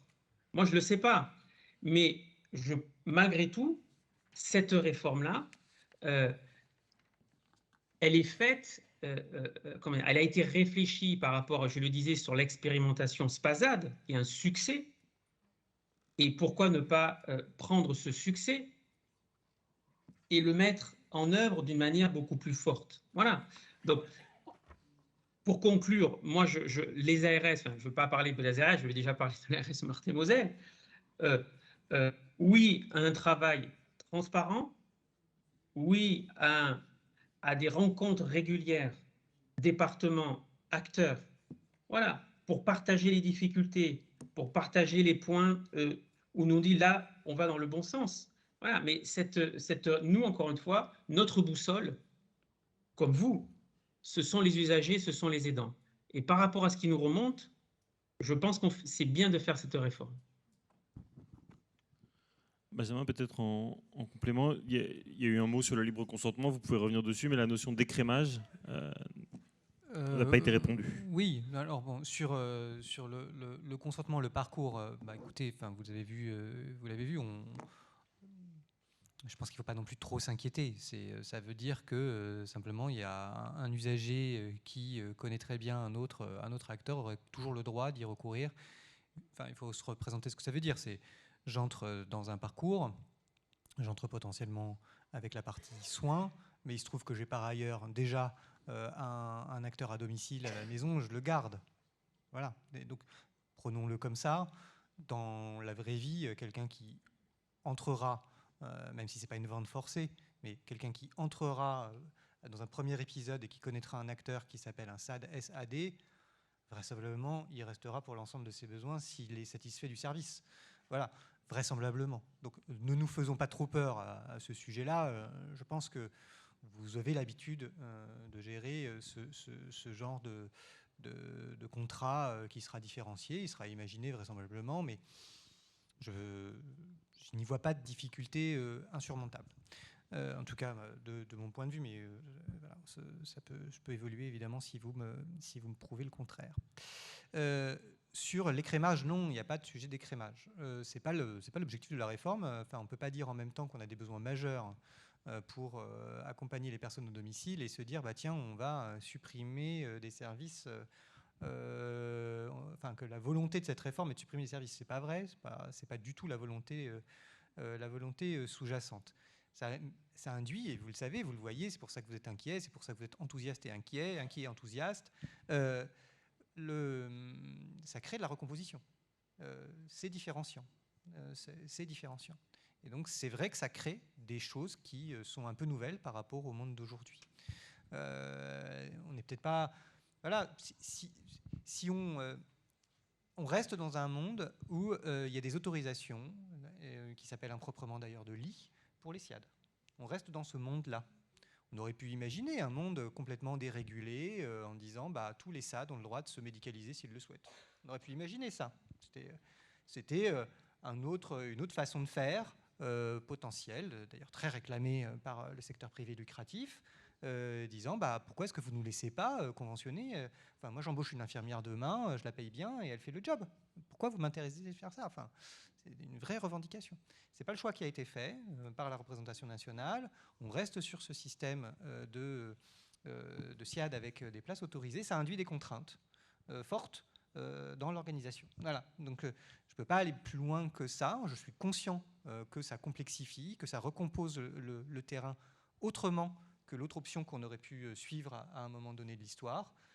Voilà, peut-être que ça changera encore, je ne sais pas, mais en tout cas, c'est comme ça que ça a été pensé. Ça induit des contraintes, ça induit des conséquences sur votre activité, bien évidemment. Mais bien sûr, vous pouvez. Et puis on va prendre une autre salve de... Aujourd'hui, de toute façon, même quand on est en façade, quand le SIAD est au complet, il est au complet. Donc on dirige, on oriente plutôt les clients du SAD vers une offre libérale ou un autre système. Donc ça ne va rien changer du tout. On est encore en démocratie. Et le client, un usager, on n'est pas à l'hôpital, excusez-moi, pour moi ça reste un client, il achète ou il prend sa prestation où il le souhaite. On est bien d'accord. Dans le choix du client, il demeure. Et ce n'est pas parce que vous serez un SIAD, un service mixte, qu'il ira vers votre SIAD. Qui plus est, s'il est complet. Voilà.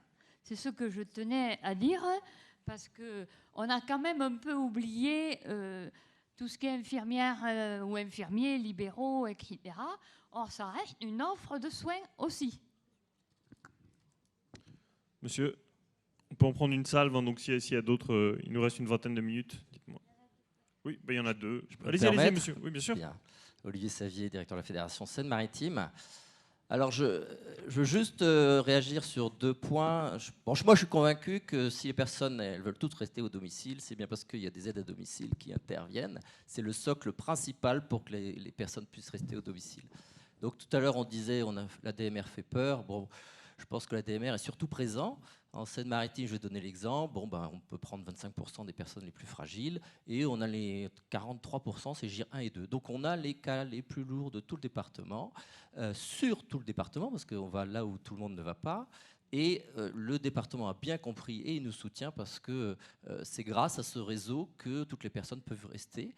Et je pense qu'il faut être fier de ça et fier de ces salariés qui interviennent tout le temps dans ce cadre-là. Donc ça, c'est le socle où il ne faut pas avoir peur d'être ADMR. Tout à l'heure, on disait on faisait peur. Non, je suis plutôt fier d'être ADMR. Et le deuxième sujet, c'est la coordination. Alors, on est complètement à fond, on est d'accord sur cette réforme. Même, je pense que le réseau et l'UN étaient en avance, puisque Autonovie, on en parlait déjà en 2016-2017. Alors, il se trouve qu'en Seine-Maritime, si je prends la parole, c'est qu'on a mis en œuvre depuis 2 ans. Donc, cette coordination, on le fait. J'allais dire avec des coordinateurs de parcours sur l'ensemble. Donc on est presque à 8000 personnes qui seront coordonnées grâce à des coordinateurs de parcours, avec 250 partenaires, avec les SIAD, l'ensemble. Donc sans qu'on soit fusionné, on met tout ça en œuvre et les résultats sont plutôt probants puisque Jérôme en a parlé tout à l'heure. Donc on est complètement convaincu. On est prêt à avancer, bien sûr, dans le cadre de cette réforme. Alors, et la directrice de la CNSA était venue, nous avait dit vous avez quelques années d'avance sur les services autonomie. Alors ça devrait être très bien. Alors par contre, il faut que, j'ai entendu souplesse dans les textes, il faut qu'on ait aussi des souplesses dans nos échanges. C'est-à-dire que le réseau ADMR a un ADN qui fonctionne bien. C'est qu'on a des associations de taille humaine, de proximité, que ce soit dans l'Aube ou que ce soit en Seine-Maritime. Du reste, c'est important. On a plutôt défusionné des structures dans la Seine-Maritime pour qu'on soit encore plus opérationnel, c'est vous dire. Et pourtant, on a un effet de masse et on a la première marque employeur, donc on arrive à avancer. Et il faut que dans nos échanges, tout ça soit intégré. C'est-à-dire que on est tous d'accord, vous êtes à l'origine de cette réforme, on est prêt à avancer à fond. Mais là, le choc, moi, c'est aussi en déjeunant aujourd'hui ici, c'est qu'on a déjà des premiers échanges. Avec nos départements, généralement, ça fonctionne très bien. Et puis là, il y a les premiers échanges sur les services autonomie, avec l'ARS aussi. Donc, il faut qu'il y ait une souplesse d'échange. Alors, dans la forme, moi, je vais le dire à titre personnel, la première réunion, je n'étais pas invité. La deuxième réunion, je n'étais pas invité. C'est le département qui m'a dit attendez, monsieur Savier, vous allez venir à cette réunion. Donc, c'est déjà, on est le premier acteur du service à domicile. En termes de forme, il faut absolument que l'ARS se rende compte que la DMR est là. En Normandie, 25%, si on ne nous invite pas, c'est qu'on n'a pas pris compte de ceux qui portent le domicile. Et puis derrière, il faut aussi qu'on prenne en compte cet ADN et que les discussions soient ouvertes. J'ai entendu souplesse. Si tout d'un coup, on a des discours où non, c'est de la fusion et c'est comme ci et c'est comme ça, forcément, nous-mêmes qui faisons de la coordination et qui intervenons, on peut avoir du mal à comprendre. Et si je dis ça, c'est que je vous ai donné mon ressenti, mais je peux vous sortir 4 départements qui m'ont dit la même chose aujourd'hui de la part de la DMR.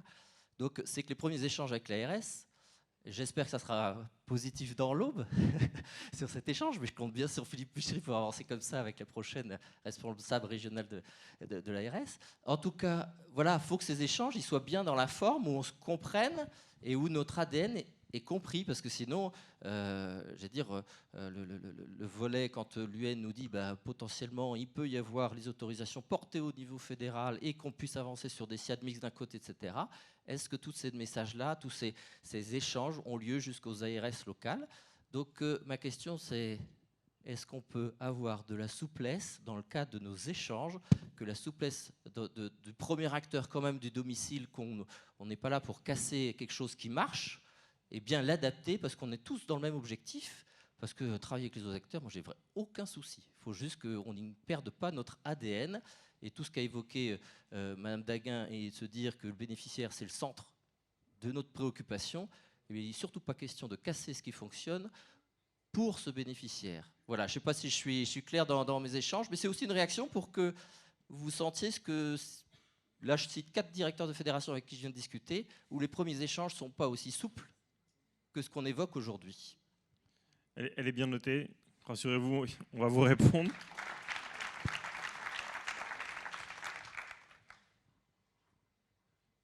Yves Ferret, directeur de la Fédération des maires de la Loire. Donc la rencontre que vous allez avoir en octobre, on l'a déjà eue, nous, le 19 septembre. Bon, elle s'est plutôt pas mal passée, dans le sens où, effectivement, l'ARS et le département ont fait des choix. Effectivement, sur la question de la cartographie des SIAD, ils sont restés sur un maillage. Il y avait déjà un maillage territorial dans notre département. Donc, ils ont souhaité ne pas casser ces maillages. Et du coup, en disant aussi, en invitant les SIAD à se rapprocher des SAD et ne pas créer de nouveaux SAD. Donc ça aussi, ça va être plutôt rassurant. Donc je peux rassurer la collègue du Morbihan là-dessus. Et on peut même aussi, le département nous a indiqué que dans un même SAD mixte, on peut avoir plusieurs SAD. Donc là-dessus, si vous insistez un peu auprès de votre département, je pense qu'il y a des choses qui peuvent se débloquer à ce niveau-là. Donc c'est vrai que moi, la grosse question qui, intra-ADMR, avec effectivement la structure départementale, ça va le faire en termes d'autorisation. Donc on aura des autorisations aide et SAD mixtes.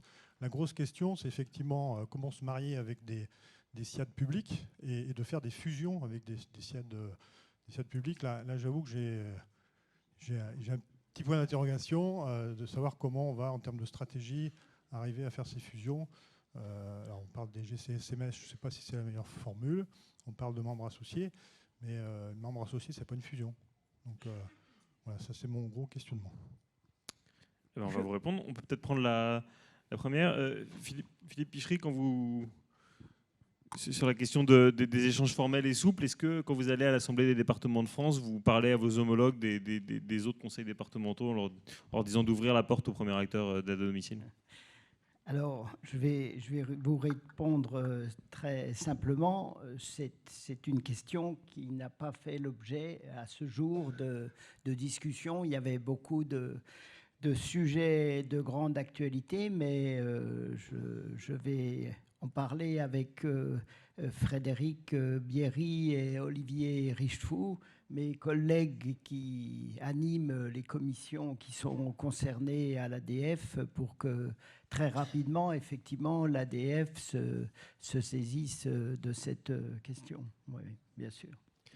Johan, même question. Je voudrais juste témoigner, parce que j'entends quand même la petite musique de fond sur l'ARS. Johan, si vous êtes toujours avec nous, déjà, oui. C'est sympa. Ensuite, je suis là. De témoigner que d'autres personnes de l'ARS avaient été contactées et que tout le monde avait aquaponé cet après-midi. Donc vous êtes venus, vous avez vous avez accepté de répondre aux questions. Et pour ceci, merci beaucoup. Qu'est-ce que vous avez à répondre à la Seine-Maritime sur les accords formels où l'ARS écarterait la DMR à double reprise? Je dis écarterait au sens général. En Seine-Maritime, je ne mets pas de conditionnel. Non, mais encore une fois, je ne veux pas parler au nom des ARS, je veux parler de l'ARS en Meurthe-et-Moselle, mais aujourd'hui, le temps est à la co-construction à l'émergence de solutions et être, je dirais, facilitateur. Donc, nous, ARS de Meurthe-et-Moselle, ARS Grand Est, on est dans cette optique-là. Et on sait que la dimension partenariale avec les acteurs, avec les organismes, c'est une donnée essentielle. Le temps est... Alors, effectivement, quand on dit ça tombe d'en haut, il faut bien fixer un cap, il faut bien fixer un cadre.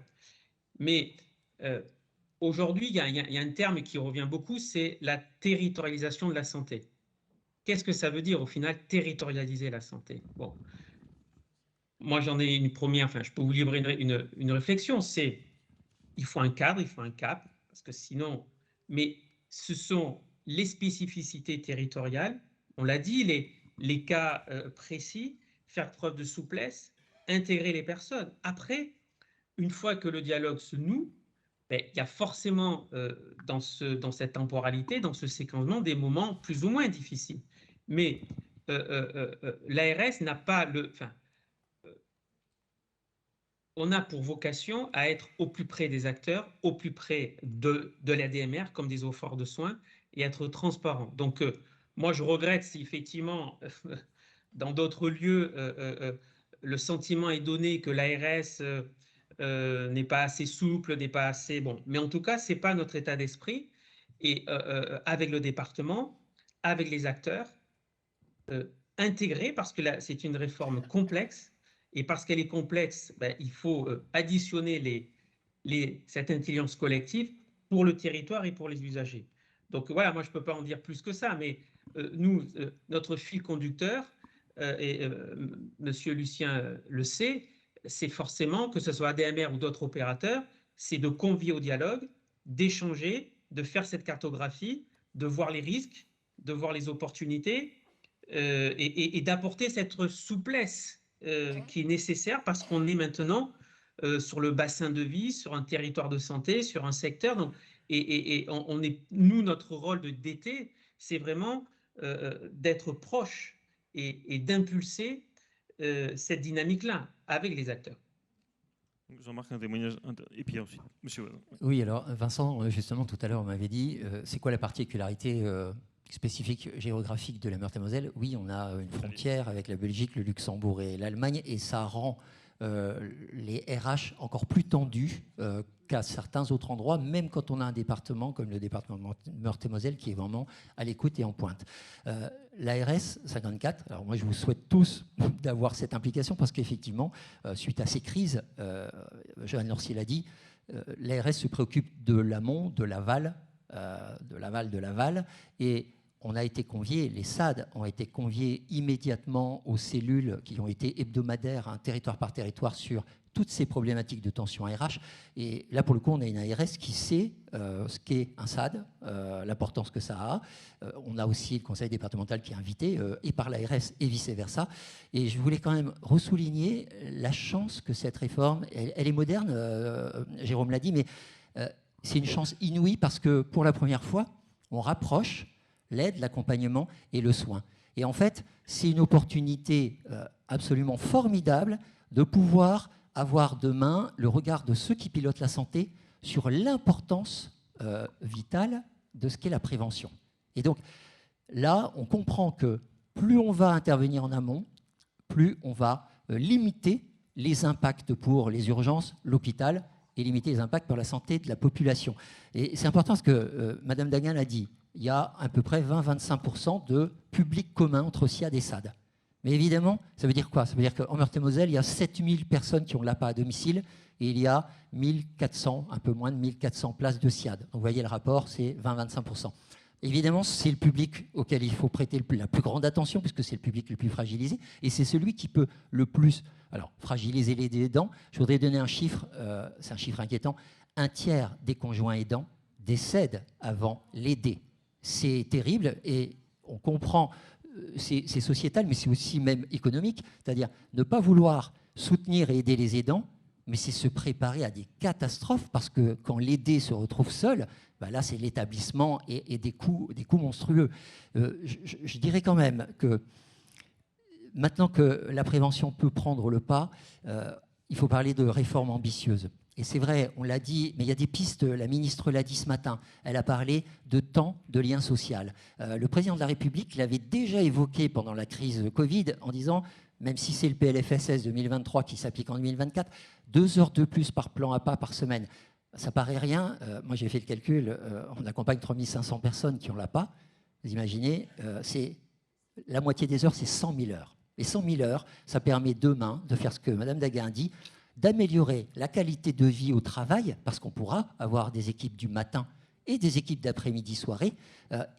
Alors, ça coûte plus cher, mais vous imaginez si on permet aux personnes d'être 3 ans de plus en vie, une vie sans soins lourds, hein, au lieu de passer 3 ou 4 ans en perte d'autonomie en EHPAD, d'avoir peut-être que 6 mois, c'est un défi fabuleux et c'est intéressant pour tout le monde. Donc, il y a vraiment des enjeux importants sur ce point-là. Ah, le micro va finir par couper. Et je voudrais dire aussi, on a un défi énorme, je vais le résumer simplement, hein. Qui, dans cette salle, a envie, dès qu'il va perdre son autonomie, d'avoir une aide à domicile qui va passer ou pas, parce qu'on n'est pas sûr, elle a trop de gens, elle va passer à telle heure, genre 17-18 heures, pour m'aider à manger et me recoucher. Personne, il n'y a pas de couche-tôt à ce point-là ici dans la salle. Mais paradoxalement, et puis d'être levé peut-être à 10 heures du matin. Mais paradoxalement, qui ici veut que son conjoint, ses enfants ou ses petits-enfants aient un travail qui les mobilise de 7 heures du matin à 20 heures, voire 21 heures, un week-end sur 2, ben, ce n'est pas possible non plus. Donc, en étant ambitieux, en mettant des vrais moyens et en ne lésinant pas, oui, on a des problèmes RH parce que justement, on veut faire bosser les gens de 7 heures à 21 heures. Et on les mobilise, et puis le temps de midi, et puis un week-end sur 2. Bon, on m'a dit, monsieur Lucien, j'aime bien bosser pour vous, devant Myriam El Khomri il y a 2 ou 3 ans, mais vous savez, dès que je voudrais un compagnon et que je voudrais un enfant, ben, c'est plus pour moi. Je ne peux plus le faire parce que je ne suis jamais à la maison au moment clé. Donc, soyons ambitieux, et là, on fera de la prévention, on baissera les coûts. Donc, il y a vraiment beaucoup de pistes d'espoir. Attendez, j'avais encore une piste pour éviter le monopole. Parce que je vais penser aux Vosges, c'est mes voisins et on les aime bien. Ils n'ont pas de SIAD, mais ils sont l'opérateur principal et premier, pas le seul non plus. Les SAD, ADMR, les SIAD ne peuvent pas avoir un monopole. Le monopole, c'est un service public. Quand on a le monopole, on a des obligations de service public. Nous, on ne sait pas faire. Donc, si les autorités et les pouvoirs publics veulent éviter le risque d'être en situation d'avoir un opérateur monopolistique qui dit « moi, c'est comme ça, c'est à tel prix, etc. » Par exemple, dans les Vosges, vous avez parlé de 25 000 places. Si vous donnez quelques places de SIAD à des SAD bien implantés qui n'en ont pas, vous aurez au moins un opérateur qui permettra de vous aider à réguler. Voilà, une petite piste. Présidente, vous vouliez répondre sur comment est-ce qu'on fait pour faire une fusion de SIAD public? Alors, avant de fusionner avec des étrangers, non, quand même pas. J'ai parlé tout à l'heure de la réforme statutaire qu'on aurait juste avant la GO au mois de novembre, dont nous avons rajouté un article dans les statuts sur lequel vous aurez à vous prononcer, qui permettra de prendre des collectivités publiques comme membres associés. Comme dit Pascal, avant de se marier, il vaut mieux essayer avant. Voilà. En espérant que ça fonctionne, mais il y a une acculturation, bien sûr, à faire derrière. Est-ce qu'il reste quelques dernières questions avant de clôturer cette journée? Pas de main qui... Si, il y a un micro, c'est ça? Non? On a épuisé votre patience. Dans ce cas-là, Présidente, je vais vous laisser peut-être clôturer cette journée.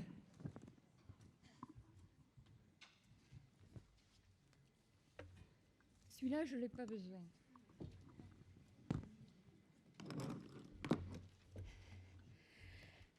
Alors, clôturer cette journée n'est pas facile, parce que la journée a été riche, je dirais, et très riche. Si j'aurais quelques mots à dire au sujet de la table ronde de ce matin. Moi, j'ai retenu des mots, des actions aussi. On attend un plan stratégique, je crois, pour la fin de l'année. Et on espère beaucoup de ce plan stratégique. On a parlé de responsabilité, on a parlé de traçage. Tout ça pour une meilleure efficacité dans le traitement des maltraitances. Et je crois que là, on aura beaucoup de travail à faire dans nos associations, même si parfois on a amorcé des démarches. Je crois qu'il nous faut être plus attentifs et surtout plus réactifs. Sur l'après-midi, j'aurai aussi, je dirais, 3 mots qui me viennent et que je retiendrai, parce qu'il ne faut toujours retenir que le meilleur. C'est la concertation, la co-construction et la souplesse. C'est pas mal ça, hein? Si on peut faire tout ça, et je parle pour toutes les parties, bien sûr. Voilà. En tout cas, je crois que c'était une journée fort intéressante. Du moins, moi, je sais qu'elle m'a passionnée. On pourrait encore y rester longtemps, mais vous devez rentrer chez vous. En tout cas, je remercie tous les intervenants qui étaient là aujourd'hui, pour lesquels ce n'était pas toujours facile, parce que c'est vrai que c'est une journée où on aime bien poser des questions qui fâchent, donc on n'hésite pas. Et je remercie aussi Vincent pour avoir animé, et vous tous pour être venus aujourd'hui. Donc je n'aurai qu'un mot, il y a du boulot, il faut s'y mettre. J'espère qu'on se reverra dans quelques temps pour faire le point, justement, département par département. Et surtout, bon match ce soir!